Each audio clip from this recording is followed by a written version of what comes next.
السلام علیکم ورحمۃ اللہ وبرکاتہ۔ میرے بھائیوں، دوستوں، بزرگوں، آپ کو تو پتہ ہی ہے کہ آج کل کے حالات بہت عجیب چل رہے ہیں۔ ہر آدمی پریشان ہے، کوئی جو ہے کرونا سے، کوئی جو ہے بیماریوں سے، کوئی جو ہے اپنے روزگار کی جو ہے شکایت کر رہا ہے۔ لیکن جیسے ہمارے اعضاء و جوارح اللہ نے پیدا کیے، ہمارے ہاتھ، پیر، آنکھیں، زبان، دل، دماغ، ایسے ہی ہمارا مزاج اور ہماری طبیعت کو بھی پیدا کرنے والا اللہ ہے۔ اور جیسے چیزوں کا خالق اکیلے ایک اللہ ہے، ایسے ہی جو ہے جو حالات ہے اس کا بھی خالق اکیلے ایک اللہ ہے۔ امیری کی حالت، غریبی کی حالت، بیماری، صحت، کامیابی، ناکامی، خوشی اور غم، زندگی اور موت، یہ تمام کی تمام چیزیں جو ہیں، اس کا خالق بھی اکیلا ایک اللہ کی ذات ہے۔ اس بات کا یقین ہمارے دل میں آ جائے، اور اس سے ہمارا دل کیسے جو ہے غیر کے تاثر سے پاک ہو جائے۔ جس چیز سے ہوتا ہوا نظر آ رہا ہے اس کا تاثر جو ہے وہ ختم ہو جائے، اور ایک اللہ کی ذات سے ہمارا دل متاثر ہو جائے۔ اس کے لیے ضروری ہے کہ ہم اللہ کے تذکرے کریں، اللہ کی بڑائی، اللہ کی عظمت، اللہ کی کبریائی کو جو ہے آپس میں بیان کریں، ہر جگہ، ہر محفل میں، اور ہر نشست و برخاست میں جو ہے اس میں ہمارا اللہ کا تذکرہ ضروری ہے، اللہ کی بڑائی، کہ بھئی جہاں بھی جائیں تو چلو بھئی آؤ تھوڑا سا اللہ کا ذکر کر لیں، اللہ کو یاد کر لیں، اللہ کا تذکرہ کر لیں، اللہ کی بڑائی کو بیان کر لیں۔ تو میرے بھائی، دوستوں، بزرگوں، اللہ کی ذات ایسی ذات ہے، واحد کائنات، جو ہر عیب سے، ہر کھوٹ سے، ہر نامناسب سے پاک ہے۔ اور اکیلے ایک اللہ رب العزت کی ذات ایسی ہے، جتنی بھی کامل اور مکمل صفات ہیں اگر کسی ایک ذات میں وہ ساری کی ساری اکٹھی ہیں تو وہ اکیلے ایک اللہ کی ذات ہے۔ اللہ کے سوا اور کوئی ذات جو ہے اس بات کا دعویٰ نہیں کر سکتا کہ ہم میں کوئی عیب نہیں ہے، اور کوئی اللہ کے سوا کوئی اس بات کا دعویٰ نہیں کر سکتا کہ ساری کی ساری کامل اور مکمل صفات جو ہے وہ اس کا کوئی مالک ہے، تو وہ اکیلے ایک اللہ کی ذات۔ ایک کمی تو تمام کے تمام جو ہے اللہ کے غیر میں مشترک ہے، چاہے وہ عرش ہے، کرسی ہے، فرشتے ہیں، انبیاء ہیں، زمین آسمان ہیں۔ ایک صفت تو سب میں ہے کہ ایک نقص، کہ سارا کا سارا اللہ کا غیر مخلوق ہے، پہلے اس کا وجود نہیں تھا۔ ہر چیز کا خالق اکیلے ایک اللہ کی ذات ہے، اور اکیلے اللہ نے جو ہے ہر چیز کو وجود عطا فرمایا۔ واحد اللہ کی ذات ایسی ہے کہ کچھ بھی نہیں تھا تو اللہ رب العزت کی ذات موجود تھی۔ اللہ کی ذات بننے سے بھی پاک ہے، اور سب کچھ ایک دن فنا ہو جائے گا، لیکن پھر بھی اللہ کے لیے ایک اللہ کی ذات جو ہے باقی رہنے والی ہے۔ اس بات کا یقین ہمارے دل میں آ جائے، اور اللہ کی بڑائی، اللہ کی عظمت، اللہ کی کبریائی، اس تک تو ہمارا تصور بھی نہیں پہنچ سکتا۔ ہم کہتے ہیں اللہ اکبر، اللہ اتنے بڑے ہیں۔ اللہ کی بڑائی تو ہمارے تصور میں کیا، ہم ایک معمولی ایک جو ہے مخلوق کی مثال دیتے ہیں۔ ہماری جتنی اللہ نے ہمیں عقل اور دماغ اور علم دیا ہے، تو ہمارا تصور ایسے مخلوق ہے کہ اس تک نہیں پہنچ سکتا۔ مثال کے طور پہ آسمانی دنیا ہے، اللہ تعالیٰ قرآن پاک میں فرماتے ہیں، جس کا مفہوم ہے کہ میں نے اس آسمانی دنیا کو جو ہے ستاروں سے مزین کیا۔ میں نے اس پہلے آسمان کو، اس آسمانی دنیا کو ستاروں سے مزین کیا۔ اس کا مطلب یہ ہے کہ جتنے بھی ستارے اور سیارے ہیں، جس کی آج تک کوئی سائنس جو ہے اس کی تعداد معلوم نہیں کر سکا، اور جتنے بھی جو ہے اور یہ ایک ایک ستارہ اور ایک ایک سیارہ جو ہے وہ دنیا سے اربوں خربوں گنا بڑا ہے۔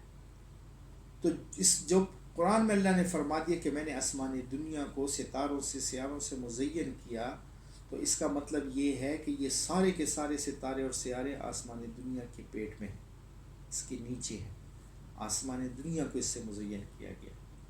فرماتے ہیں کہ دوسرا آسمان پہلے آسمان سے اتنا بڑا ہے جیسے بہت بڑے چٹیل میدان کے اندر ایک چھوٹی سی گیند پڑی ہوئی، اور ایسے ہی تیسرا آسمان دوسرے کی نسبت اتنا بڑا ہے کہ جیسے بہت بڑے چٹیل میدان کے اندر ایک انڈا پڑا ہوا، اور چوتھا تیسرے سے اتنا بڑا، پانچواں چوتھے سے اتنا بڑا، چھٹا پانچویں سے اتنا بڑا، اور ساتواں آسمان چھٹے سے اتنا بڑا۔ تو آپ اور ہم تھوڑا سا سوچیں، ہم تو تصور بھی یہ پہلا آسمان کتنا بڑا ہے جس نے یہ سارے کے سارے ستاروں سیاروں کو اپنے اندر لیا ہوا ہے اور اس سے یہ مزین ہے، وہ پہلا آسمان کتنا بڑا ہے ہمارا تصور تو ادھر تک نہیں پہنچ سکتا۔ تو پھر دوسرا تیسرا چوتھا پانچواں چھٹا ساتواں آسمان اور ساتواں زمین، اور ان کی پھر کیا حیثیت ہے۔ موسیٰ علیہ السلام نے ایک بار اللہ سے عرض کیا کہ اے باری تعالیٰ، اس کا مفہوم یہ ہے کہ اگر یہ ساری کی ساری مخلوق تیری نافرمان ہو جائے تو تو ان کے ساتھ کیا کرے گا؟ تو اللہ رب العزت نے فرمایا کہ ایسے نہیں ہو سکتا، مخلوق میری نافرمان نہیں ہو سکتی۔ موسیٰ علیہ السلام نے عرض کیا کہ یا اللہ، اگر مثال کے طور پہ ہو جائے تو آپ کیا کریں گے؟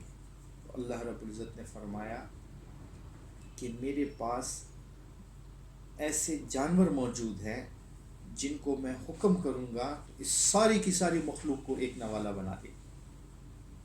موسیٰ علیہ السلام حیران کہ ساری مخلوق تو زمین و آسمان سارے کا سارا مخلوق ہے، یہ کیسا جانور ہے کہ اس سب کو جو ہے یعنی ایک نوالا بنا دے گا؟ تو عرض کیا کہ یا باری تعالیٰ، وہ جانور جب سب کچھ اس کے اندر چلا گیا تو وہ جانور کہاں رہتا ہے؟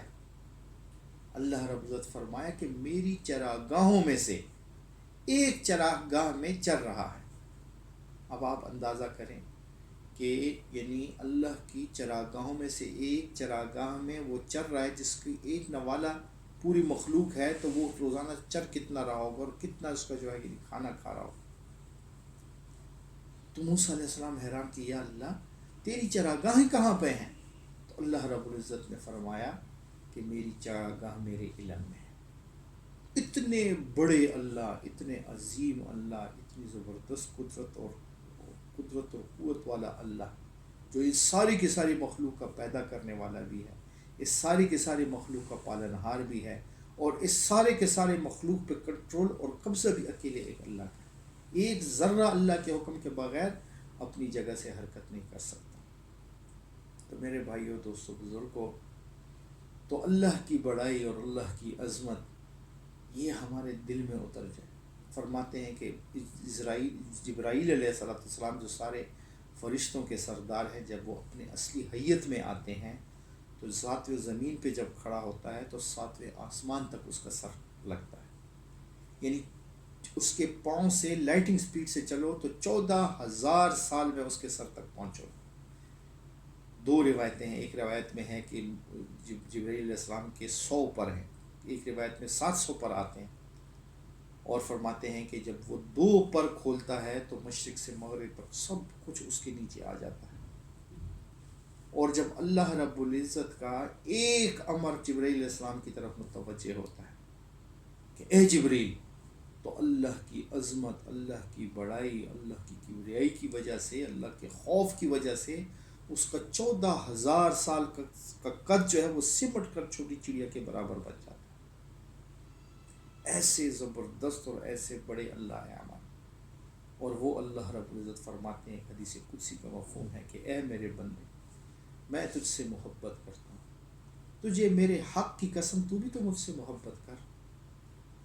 اب اتنا بڑا اللہ، اتنی قدرت اور قوت والا اللہ، اتنا زبردست جو ہے کہ یعنی ہیبت والا اللہ مجھے اور آپ کو جو ہے قسم دے کے کہتے ہیں کہ اے میرے بندے، میں تجھ سے محبت کرتا ہوں، تجھے میرے حق کی قسم تو بھی تو مجھ سے محبت کر۔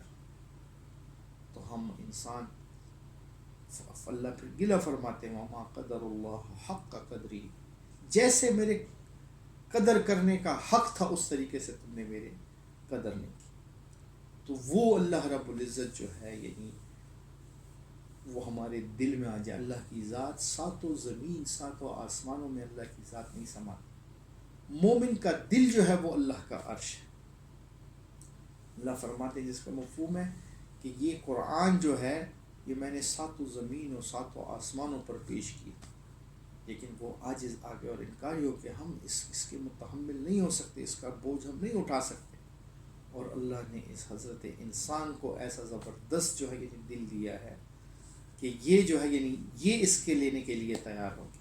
اور ہمارے چھوٹے چھوٹے بچے بھی قرآن کا حفظ، یہ ایک زبردست قرآن کا معجزہ ہے. تو میرے بھائی دوستوں بزرگوں، مقصود و مطلوب ہمارا جو دنیا میں آنے کا ہے، اور اللہ رب العزت کو جو سب سے پہلا اپنے ہر انسان سے مطالبہ ہے وہ اس بات کا ہے کہ تم دل سے جو ہے یعنی مجھے اپنا رب تسلیم کر لو، اور غیر کا تعصب، غیر سے خوف اور غیر سے امید جو ہے یعنی وہ دلوں سے نکل جائے. الا اللہ، اور ایک اللہ کی ذات جو ہے وہ دل میں رس جائے، بس جائے، گڑ جائے، اور ہر حال میں ہماری نظر جو ہے وہ اکیلے ایک اللہ کی طرف جائے. یہ اللہ چاہتے ہیں. تو اس کے لیے جو ہے یعنی محنت ہے، اس کے لیے اللہ کی بڑائی کی تذکرے ہیں، اللہ کو زیادہ سے زیادہ اللہ کی بڑائی کو زبان سے بولنا، زیادہ سے زیادہ اللہ ایسی محفلوں میں بیٹھنا، ایسے بزرگوں کی صحبت میں رہنا، اور نیک لوگوں کے ساتھ بیٹھنا، اور مسجدوں کے ماحول میں، اور جہاں اللہ کے بڑائی کے تذکرے ہوں، اور اس سے جو ہے یعنی ان جگہوں میں اللہ کے بڑائی کو سننا. تو اس سے جو ہے یہ دو راستے یہ ہوئے. اور جب ایک انسان جس بات کو بولتا ہے زیادہ سے زیادہ کثرت سے، اور جو ہے جس بات کو زیادہ کثرت سے جو ہے یہ نہیں سنتا ہے، تو وہی بات کو یہ پھر سوچتا بھی ہے، اور جس چیز کو پھر یہ دیکھتا ہے تو اس میں اس کو اللہ کی بڑائی نظر آتی ہے. تو یہ چار راستے جو ہے یعنی دل کو جاتے ہیں: بولنے کا راستہ، سننے کا راستہ، دیکھنے کا راستہ، اور سوچنے کا راستہ. جب یہ چار راستے ہمارے جو ہے یعنی اس کی ہم حفاظت کر لیں، اور اس کو زیادہ سے زیادہ اللہ کی بڑائی، اللہ کی عظمت، اللہ کی کبریائی، اللہ کی قدرتوں کو کہنے میں، سننے میں اور دیکھنے میں، اور پھر یہی ہماری سوچ بن جائے، تو اس سے جو ہے یہ اللہ رب العزت اس دل سے، اور جس چیز کو دل سے نکالنا ہے اس کی نفی ہو. لا الہ الا اللہ. پہلے کلمے میں جو ہے نفی ہے کہ کسی سے کچھ بھی نہیں ہوتا الا اللہ، ایک اللہ کی ذات سے ہوتا ہے. تو جہاں جہاں سے مشاہدے میں یا تجربے میں ہمیں ہوتا ہوا نظر آ رہا ہے اس کی نفی کرنا.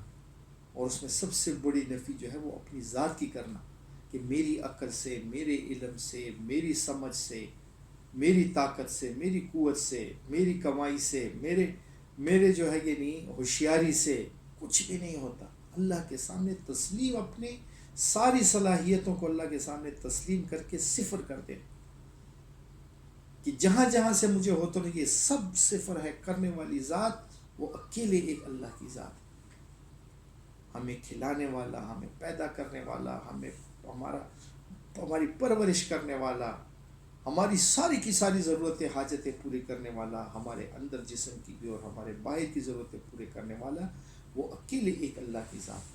اللہ کا جتنا غیر ہے یہ سب بے بس ہے، محتاج ہے، بے اختیار ہے. اس سے کچھ نہیں ہوتا، کسی درجے میں بھی نہیں ہوتا.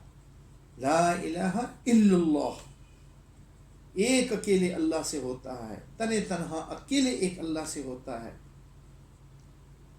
باقی جتنا جہاں جہاں سے ہمیں ہوتا ہوا نظر آ رہا ہے یہ سب جو ہے یعنی ہمارے نظروں کا دھوکہ ہے، ہمارے مشاہدے کا دھوکہ ہے. جیسے ہماری نظر دھوکہ کھا جاتی ہے. تالاب کے اندر جو ہے چاند نظر آتا ہے، انسان سمجھتا ہے کہ یہ تالاب کے اندر ہے. تالاب کے اندر تو یہ تو نظروں کا دھوکہ ہے. تالاب کے اندر تو چاند نہیں ہوتا، چاند تو آسمان میں ہوتا ہے، لیکن دیکھو تو آنکھ دکھاتی ہے کہ بھئی تالاب کے اندر جو ہے. تو اس لیے میرے بھائی دوستوں بزرگوں یہ بات بہت ضروری ہے کہ صحبت سے صحابہ بنے. اور اب بھی جو ہے بزرگوں کی صحبت، نیک لوگوں کی صحبت، اور جو ہے یہ غلط صحبت سے بچنا، غلط بول سے بچنا، غلط بول کے سننے سے بچنا، غلط سوچ سے بچنا، غلط دیکھنے سے بچنا. تو یہ ذریعہ بنتا ہے ایمان کا نور کا دل کے اندر آنے کا، اور غیر کے تأثر کا دل سے نکلنے کا. تو آج کے لیے انشاءاللہ اتنا کافی ہے کہ ہمارے جو ہے، اور اگلی ویڈیو میں انشاءاللہ ہم جو ہے پھر محمد الرسول اللہ پہ جو ہے انشاءاللہ بات کریں گے. اللہ آپ کو خوش رکھے. سبحان ربک رب العزت عما یصفون وسلام علی المرسلین والحمد للہ رب العالمین.